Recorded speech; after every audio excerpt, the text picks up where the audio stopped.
Good afternoon. My name is Claire Muselman, one of the founders of The Transitions, and I am here today with Mark Pew, who is also one of the founders of The Transitions. Today, we wanted to talk about what we believe an authentic and awesome mentorship program actually looks like from our experience that we have had together. So back in 2015, I decided to make a career change into sales, and I did not know anything about it. I had no idea what I was doing. I just wanted to go fly around the world and have the freedom to go try and see what the sales world was kind of like. And in doing that, I crossed paths with Mark, and Mark took me under his wing. So Mark, from your standpoint, when I was young and entering into this sales type space and looking to create a brand for myself and how to really market myself within the workers' compensation space, why did you invest time in me? I think that would be a good thing to start with, because when we're looking at mentorship programs, it's got to go both ways. So I know I reached out to you, but I know it has to go both ways. So I knew that you had a wonderful brand. I thought that you really presented yourself well and that you knew how to make authentic human connection with people. And that was something that I wanted to get better at, to be good at what I was going to do within the insurance space. Yeah, well, it's interesting. I remember that meeting, and it was at a conference, and we were going to meet for, I don't even know if lunch was officially the thing. We were just going to meet kind of in between sessions, and we kind of blew off the rest of the day conference because we ended up at the restaurant for a couple, 3 hours. 2015 was kind of early on still in my personal branding. My very first speaking presentation was in 2012. 2013 was my first published article, and I don't have any letters after my name, so I'm kind of the McDonald's of speakers. I had to track the number of presentations and number of attendees and stuff like that, so I was still fairly early on. But I remember in our conversation, I was just enthralled by your passion, by your willingness to just be really honest and transparent, brutally in some ways, through everything that was going on, and you just picked my brain. Again, it was a planned meeting. We had planned definitely to get together, but it wasn't planned to be a 3-hour, okay, are y'all through with the table so we can kind of turn it over kind of thing. And it just kind of evolved in that. And I think, for me, it was just kind of natural. Most of my adult life, I have been working with youth or adults. I'm a preacher's kid, so I kind of come by education, passion oriented. I'm 60. I just turned 60 right after Christmas last year. But I feel as though that I'm still 35. I feel like I've got kind of that millennial purpose driven kind of, I want meaning in my life. It's not just about not just about a paycheck. And when I run across people that have that similar mindset, conversation is real easy, because I'm being natural, they're being natural, and we're just trying to find places to intersect. So, I think what was drawn to me is that you had a lot of similar attitudes about life, similar philosophies about how to approach things. You were obviously a lifelong learner, and you were the sponge and just trying to pick up stuff. And that's just, that's like put me in the Brer Patch, right? That's the perfect spot for me to be involved with somebody. Yeah, and I really liked, I think when we talk about how it really is easy and effortless when you find people that are of that like mindset. I still to this day, I love having time with you, because I like the sponge elements, but I also feel like it's not necessarily calculated, but I never leave a conversation with you without having something that I want to do for myself personally, something I want to do professionally, and then something that I want to focus on, like family wise. Like I think that earlier this past year, you really taught me about like disconnecting, and I am not very good at disconnecting, but I think that even from that mentor-mentee role, you highlight a lot of the components where we did talk about personal branding. We've been through marketing, we've been through social media, we've been through even effective writing. And after writing a doctoral dissertation for like the better part of the decade, it's hard for me to transition into writing for easily consumable information. So you've been very upfront with me about how to write things so that they are consumable for anyone that's involved. And then even when we talk about speaking, there's always something that I take away from our conversations. And I think that having that trust and transparency, where I know that, I think a lot of people take things like personally, where, oh, he didn't like that. I don't, because I feel like we've got a good relationship that was established. And I remember like that first time that we talked, I was literally trying to take in all things because I knew nothing and I hadn't gotten any guidance, and I don't think I was going to get any guidance. So I wouldn't have been able to do what I've done not having that foundation from you. So I'm very thankful for everything that we have done. But this is where I also think that as a mentee in this space, you have, or a mentee in whatever industry that you're in, you've got to have some type of idea about what you want to learn from your mentor, because there's a reason that you're going to your mentor. So there were reasons that I respected you. I respected your unbelievable desire for knowledge and to enhance the insurance industry, especially our workers' compensation space, your dedication to the opioid crisis. I think that's been one of the most amazing things. And it's personally important to me because my mom has struggled with some of those addictions. So I found that incredibly personal and enlightening. And then I also think that there's just something with that willingness to want to help somebody else get better. And in the process, I think that we both got to grow quite a bit. But I look at it from that standpoint of having, all right, what do I respect about Mark, and how do I think that he can help me get better at what I do as a result? And ever since then, it's been really fun to cross paths every time that we do. But I know I would not be who I am today had we not had that conversation back in 2015, which kind of started all of this. Well, I really appreciate that. And it's been fun to live vicariously through you and to see everything that you're doing. I mean, literally, you are the mascot of workers' compensation at this point. And to kind of get see everybody to donate to that fund.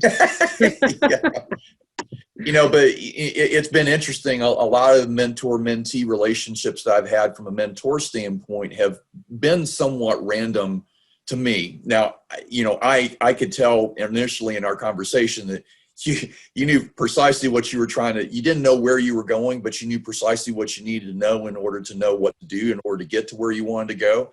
And so you came with an agenda. It was just like this. I mean, it was just a series of questions and, kind of going, a lot of times the mentor mentee have been somewhat random. Yeah. Sometimes it's been assigned, one of the, when I was listing the mentors in my life, I started with my parents, which, you and I have different family experiences. I was fortunate to grow up in, a loving family that my mom and dad were married until my dad died from Parkinson's in 2014. So, it was just, those were mentors to me. And I think when you think of mentors, you don't really think about that until you're a parent, like I am, like you are. Yeah. And I know your mini me probably is going to watch this video. But is a number of things associated with that, and I think it's important to realize and be adaptable in situations where you know precisely what you want, and then also be adaptable in situations that are just opportunities that just kind of drop in your lap in order to meet new people, in order to be assigned to a new manager that knows different things, to network with folks at a conference that you weren't trying to sell anything to anybody, but it happened that you exchanged cards and then you had a conversation afterwards, like, you know what, we're like mothers, brothers from different mothers. Yep. All that kind of stuff. One of the other mentors I talked about was Stuart Colburn. Like you gave me credit, for some of what you did. I'm certainly, just a small part in your play. But, Stuart was a big part in mine because I heard this attorney talk about the opioid epidemic in such a passionate manner. And he was a rock star. I mean, if you know Stuart, he's like bigger than life, right? Yep. So, I went up to him and it was like me meeting Mick Jagger or something. It was like my hand was shaking. And I don't know if he sensed that my palms were sweaty. Hopefully not. But, went up and shook his hand and I just really appreciate, and this was in 2011. And I really appreciate what you're doing. What did you do? How did you do this? And that was really the thing that I can get outside of what I have done and maybe create this persona and maybe create that educator and agitator tagline that I have now. So we've all kind of gone back to individual people. My very first boss at Equifax was the first white collar job that I had. He taught me so many different things. He was probably about 15 years older than me. So he wasn't tremendous. He wasn't like, Methuselah teaching me about the flood. But, Sure. He brought me along and he taught me things that were important. He taught me how to consistently look for opportunities. And if you're a lifelong learner, you have to actually apply it. You actually have to be willing to learn and be willing to listen. And that's where my active listening skills really came from. So, you can track back on all those things. He was assigned to me. I didn't choose Ron Brown in order to do that. but it ended up that he was the perfect place. He was in the perfect place with the perfect position, with the perfect message that resonated with me.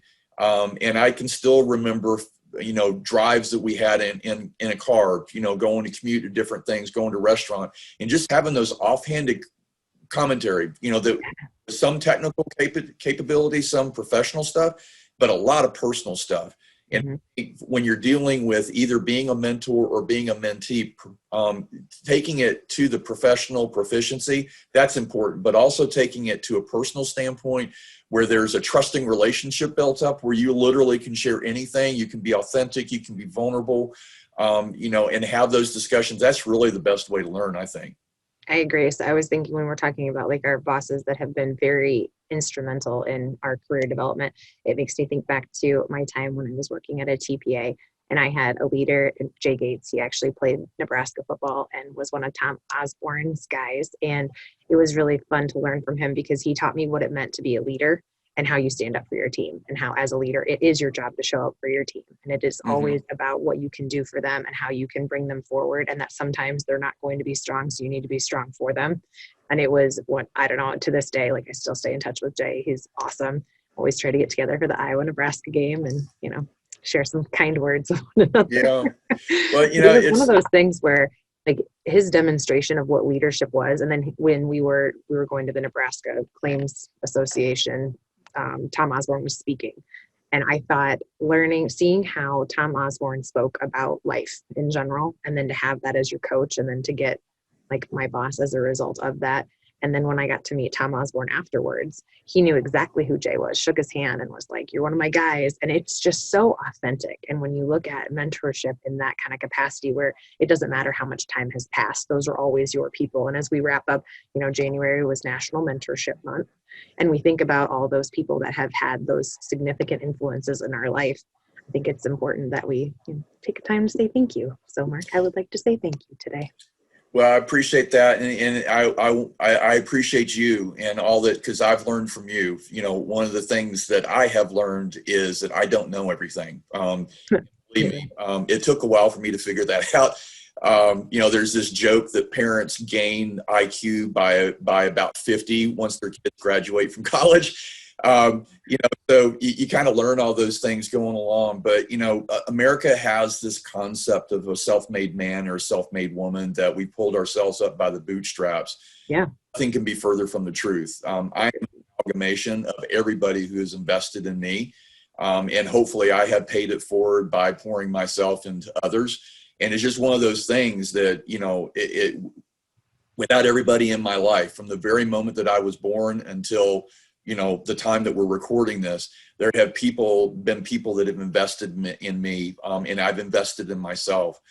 So I think, to have a truly effective mentor-mentee relationship, you need to kind of set aside the fact that I've made it, that I've hit the destination. We're all on a journey, and until we're 6 feet under, we're going to be consistently on a journey of trying to figure out who we are and what we can be, and the legacy that we can leave for us. And I think if you come into a mentor-mentee relationship, both a mentor not thinking that in a condescending manner that I've been there helping you through, or the mentee in a subservient manner and going, "Please, Lord, teach me how to do this."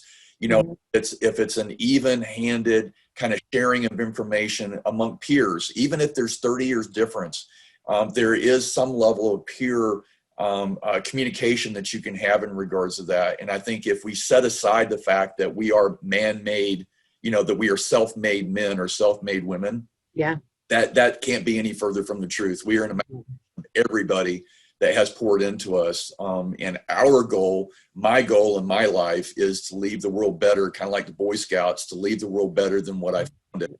And the only way you can do that is to invest in people that will last beyond you. Absolutely. The legacy transition is huge. So when we talk about, I am obviously not well educated in everything. And my daughter reminds me of this on a wonderful daily basis. And so it makes me laugh when you talk about you being an agitator, because she heard you say that one day and she's like, "I'm going to be like Mark. I'm just going to agitate." Like, well, you can do that, but do it for the right reasons. So we are still here to make good things happen for people. And you can do that effectively by agitating the right areas. Yeah. So that is now a common phrase. Sorry about that. No, it's wonderful. There's always ears listening, right? There are. It's wonderful. But I also think it's important, like the mentor-mentee relationships goes both ways. And I have thought of that in leadership as well. Like I have learned and grown so much from my team. And it isn't just like my boss or the leaders that report up to me. It is the entire team. And I think when we look about who pours into us, I think that the reason like my workers recovery unit is such a strong family is because it is everybody just pours into one another all the time, whether Hmm. you're the director or the manager or the individual frontline contributor on the workers recovery unit making the good things happen on a regular basis. We all take care of each other. And I think that when we look at that from the bigger scope in the mentor mentee process is that it should be like cyclical. Like you've got the mentor will help the mentee, but the mentee is going to help the mentor grow in other ways as well. And so that Hmm. coaching up kind of philosophy is one of the ones that I love because I love getting feedback from my team to figure out, okay, so what's not working? And how is that not working? Or how am I being received? Or where do you see my growth opportunities? Because I think if I'm not being an effective leader for my team, then what am I doing here? Yeah, well, I think most of the lasting relationships I've had, I have learned as much, if not more, from the people that I'm relating with. Similar to when I teach, regardless of the subject, there's so much preparation in order to get prepared to be able to present, maybe in some cases, complex subjects in an easy to understand manner. There's a lot of work. There's that duck underneath the surface of the water that you don't really recognize. And I found that in relationships as well, that, if I'm investing in them, they're investing in me. Yeah. Learning stuff about them. I'm learning stuff about me. I'm learning stuff about the world in general, different things to the way to look at. So, as you enter that relationship, I think you're spot on. I mean, these are co-equal partners in this relationship, regardless of the age, regardless of the gender, ethnicity, title, doesn't matter. Y'all are co-equal parties in this particular relationship. And the more that you can establish that, I think the more it will bear fruit in both parties. I agree. All right. I Well, figured you would. yes. Yes. Well, thank you for having this dialogue with me about what we believe a good and effective mentor-mentee relationship looks like. Look for the transitions webinar coming out on, and I don't have the date, Mark. I'm so February sorry. 18th at 11 a.m. Eastern time. Not that I've There we go. memorized it or anything. There we go, where we will be talking more about effective mentorship.